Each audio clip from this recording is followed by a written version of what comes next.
എന്താ അറിയോ, ഡോക്ടറെ കാണണ്ട, നമുക്കേ യൂട്യൂബിൽ തന്നെ അടിച്ചു നോക്ക. യൂട്യൂബില് തിന്നണെങ്കിലും യൂട്യൂബില് തൂറണെങ്കിലും യൂട്യൂബില് ഓര് പറയണ മാതിരിയാണ് ഇപ്പൊ യൂട്യൂബിൽ നടക്കുന്നത്. ഇവിടെ കുറെ പഠിച്ചു വിദ്യാഭ്യാസം നടത്തിയ ആർക്ക് ഡോക്ടർമാരൊക്കെ പറയാൻ നിങ്ങൾ പൊയ്ക്കോളിയും, ഞങ്ങൾ യൂട്യൂബിൽ പോയിക്കോളാം. തലവേദന കൊണ്ട് തുടങ്ങിയിട്ട് ഓരോ യൂട്യൂബിലെ ഓരോ പൊട്ടന്മാര്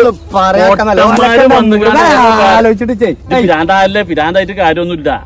ഓളിപ്പോ അങ്ങനെ പോയി. ഇനിയിപ്പോ അതൊന്നും ചെയ്യാം, പോയിട്ടൊന്നുമില്ല. പോയിക്കൊണ്ടേലും ഇനിയിപ്പോ എന്താ ഈ പ്ലാസ്റ്റിക് കൊണ്ട് എന്തൊക്കെ സർജറി ചെയ്യാന്നുണ്ടല്ലോ, ആ പ്ലാസ്റ്റിക് സർജറി ചെയ്താൽ പ്ലാസ്റ്റിക് അല്ല, ഫൈബർ സർജറി ഇനിയിപ്പോ നടത്തുന്നത്. ഇതിന് ഇവിടുന്ന് കായൊന്നും വേണ്ടേ?